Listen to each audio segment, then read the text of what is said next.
42 minutes past the hour of 8, and you're still watching Sunrise at Sea. And in relation to the conversation that we earlier on had with the ladies on our views, Genesis 1:28 says, so go forth, multiply, and be fruitful. Please, if you have the energy, the zeal, please go and multiply, as long as you can take care of the children. Well, we shift on to another very interesting conversation, and this is in regard to children's privacy. Now, everyone, privacy is not just a privilege. It's actually everyone's right. They have a right to their own privacy. However, the biggest question nowadays for many parents is to where to draw the line when it comes to privacy. And ladies, that is what we're going to be discussing this morning. Do you think that children are entitled to their privacy? Children, what age? What age? You could categorize them between teenagers, between the age bracket, depending on whatever it is that suits what you want to explain. I think younger children. Between what age? From 1, of course, to about 5 need to be supervised. Yes, they need to be supervised because they are still growing and there's so much that could happen. But when it gets from 6 years old, they are growing into these little individuals.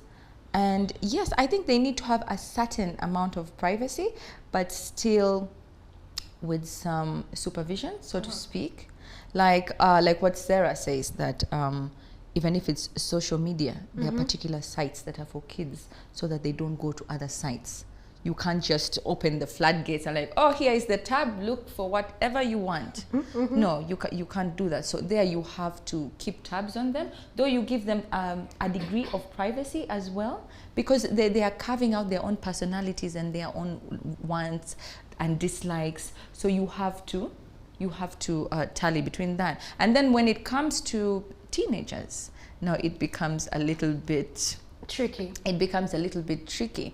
I think for younger teenagers from about 13 to about probably 15, 16, you can give them also a certain amount. Like, yes, you can go out or you can do this, you can have a phone, but maybe have it for particular hours or go out for particular hours, and you have to know where they're going, who they're going with.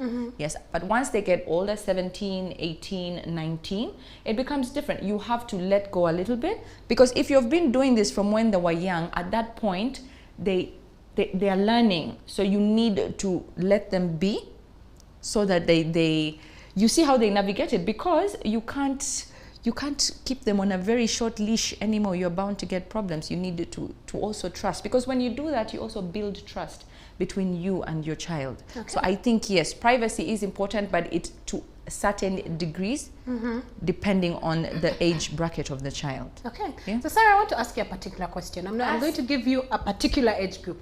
Do you think teenagers are entitled or should be entitled to their privacy when it comes to relationship between them and their parents? Relationships with their parents or relationships with their own personal overview? Because do you think parents should be giving teenagers privacy, the privacy they deserve?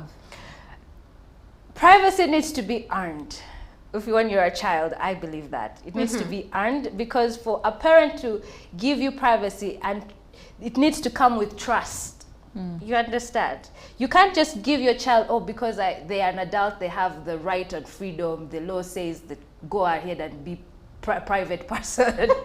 We need to closely supervise our children, especially now in this era of the Gen Z, where everything is everybody's just going crazy and going wild. We look at these TikTok trends, these social media trends that are very detrimental to our children's health. Some children are, killing themselves without knowing that they're actually killing themselves. They're taking pills, they're doing drugs, there's a lot of peer pressure. So it comes with, you have to earn it. And especially when it comes to teenagers, they have to earn it. The parents have to trust. I remember when I was a teenager, I wouldn't wish me as a teenager on any parent. You understand? Listen, it's fact. Now, if this was back in the day when we did not have social media, now we have social media, and the world has become a global village where children now are starting to be a lot more strong-headed. They need to be supervised. They do. 100%. Even when they become 30, as long as you are a child, your parents are still supervising you, whether you like it or not. They have spies at your workplace, in your neighborhood, your parents are still supervising Thank you so much for hinting on the spy aspect, because we are going to get into the spying parents. But first, let's watch this video, a video coming in from Natasha, very frustrated that her mom is in and about her business. Why did you go through everything in my room? All of my mail is open. All of my drawers are emptied out. My bed is flipped over. Like, what are you looking for? I don't need a reason on why I went through your room. Like, I feel like you don't respect my privacy, and that's so unfair. Oh, and what are you gonna do about it? Yeah, that's what I thought. Nothing. You can't have privacy in a house that you don't pay for. And guess what, honey? If you don't like it, you can leave. Ma, but you know I have nowhere to go. Exactly. So I'm gonna keep doing what I want in my house. That particular video traumatized me and got me very outraged. However, ladies, I would like to ask you, to what extent are you willing to go to push the boundaries to make sure you find out what's going on in your child's life if they are not opening up? This is the thing. Watching that video, I can see how a parent would act the way the parent is acting. And the parent is acting that way because, number one, they're paranoid. You think that act is justifiable? No, let me explain. Number one, they're paranoid. Number two, there is no sense of trust with your teenager. Okay? Oh, yes. And you are, racking your brain up asking, okay, she's a teenager now. Could she now be, having sex? Does she have a boyfriend? Is she taking drugs? Is she drinking? When she comes home late, where has she been? Is she actually in school? Parents get paranoid. We get worried all the time. But how the parent is going about it is not the right way, because then you're going to just cause another problem and your child is going to start resenting you and hating you. On the other hand, also, perhaps the parent is acting that way because the child is hiding something. Or the parent has noticed that the pattern of the child has now changed. You're either now becoming more withdrawn, or you're now becoming more hyperactive, or you're emotionally unavailable. You understand? Something is different about you. So even with teenagers, even when you want to have your privacy, it is important to also speak up and open up, because a lot of things happen between the ages of 13 all the way into adulthood. Teenagers are very confused. They don't have a sense of who they are.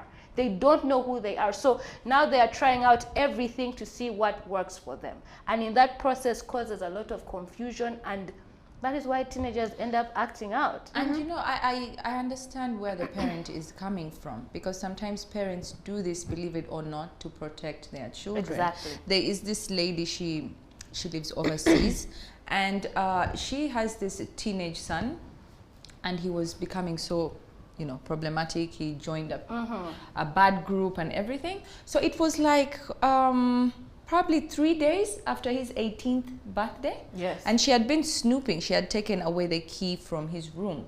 So guess what? One of the boys that he used to hang out with got arrested for possession. Yes. Yes. So he had like marijuana, he had coke, and he named all his friends. So they had a warrant.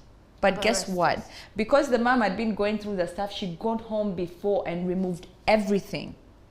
Absolutely everything. So when they came to check, he was not charged with possession. So you see, this, because if he was charged then, he was already 18, just 2 days after his 18th birthday. He would not be charged as, yes. Yes.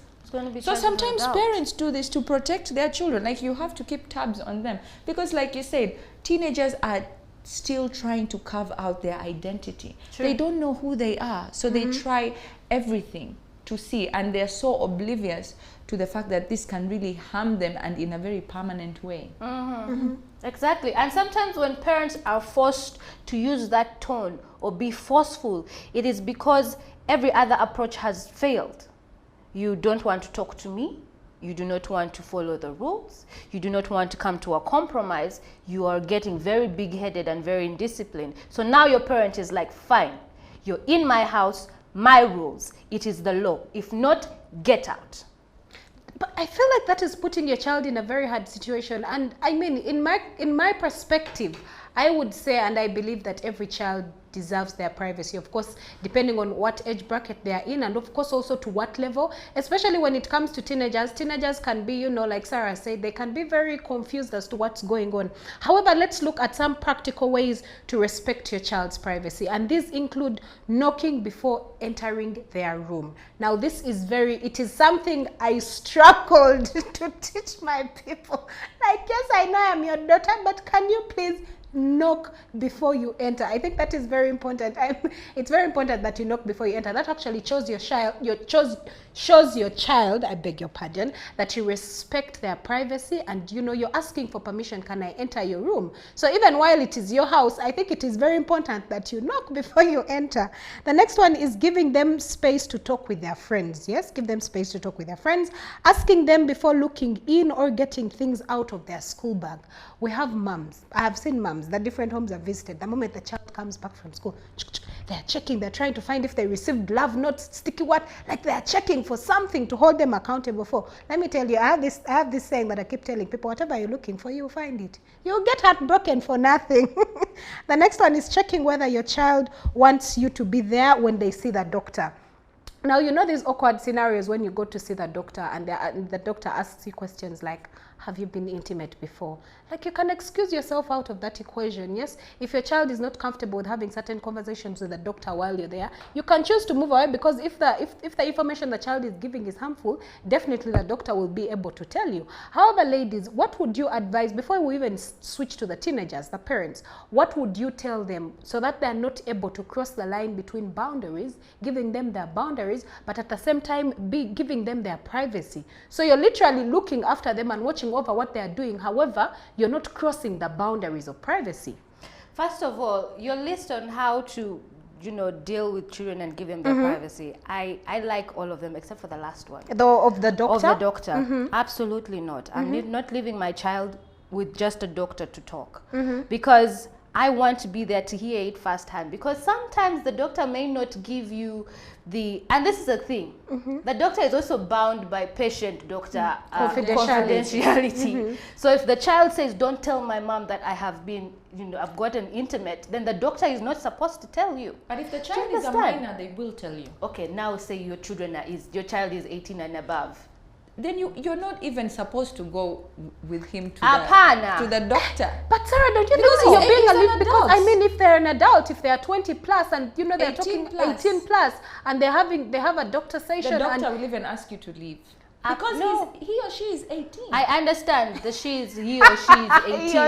She is 18. You are the mothers. But you are still a teenager, and you're probably still living under my roof. So if I do not know what your medical condition is, how am I supposed to help you? And what is it that you can tell a doctor but can't tell your mother? Oh, honey, that is the thing. So now, that is where the problem is, and I think we need to address that underlying issue. Why is it that you cannot confide in the person who gave you life? Why? Honey, so let us address that. Like and all I'm saying is that whatever the reasons may be, it may not be clear cut, it may not be straightforward, but I think this is why children and parents now start to, butt heads, because you haven't created this ground where you can cordially have civil conversations about everything and respect each other, regardless of anything. I even think for very many teenagers, they are afraid of their parents finding out certain things, because the next thing you'll hear, you've gone for a family event, auntie so-and-so knows it, the other auntie knows it, but hey, you expelled from school, your mother told us you expelled from school. So I think it's very important for parents to create an environment where children can easily come and talk to them about certain things, but also parents, learn to be confidential. The things that I tell you, don't go and tell auntie, even if don't discuss me in your things, leave me out of your conversations. And I think that is very important. However, as we wind up this conversation, and I'll read this out, to send a message that you respect your child's privacy, you could actually avoid things like this. 1, listening to their telephone conversations. That is so bad. I visited a family sometime last year. And my friend kept on wondering, there was something going on with her phone. I'm not very good at IT. So we took her phone to an IT specialist, and she found out that her parents had been tracking her. At the age of 23, her parents were tracking her phone and her conversations. That is wrong. Respect your child's privacy. Even if you think they're in harm's way, unless you actually think like there's something wrong going on, then, but I feel like that is still extreme. Me, I would do that. I would, and Sarah, oh my God. That's why she's mute. You know, she's so quiet. So you would actually snoop through your child's phone if you're looking for something? Listen, Uh-huh. let me tell you something.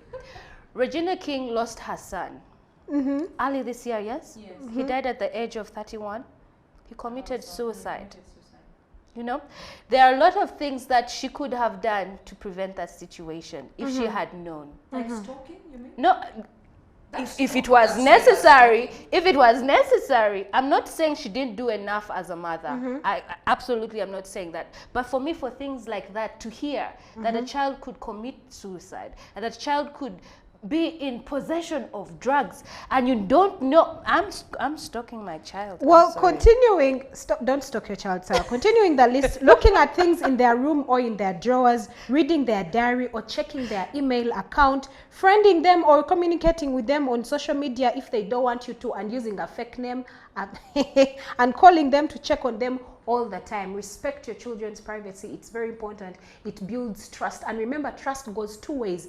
If you don't trust your child will not trust you.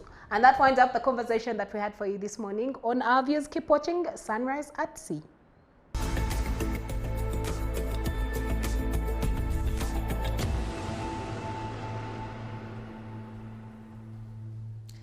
I hope you enjoyed the show this morning. We certainly did enjoy the show this morning, didn't we, ladies? Absolutely.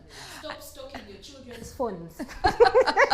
You can head on down to our social media pages and tell us what you think about children having their privacy and how many children should one have. Would love to hear from you. Well, that was all from the ladies and I here on Sunrise at Sea. But remember, later on, the brunch request is coming on, so you don't want to miss that. That was all from me and the ladies here in the studios. See you tomorrow, 7 a.m. all the way to 9 a.m. Have a lovely, lovely day.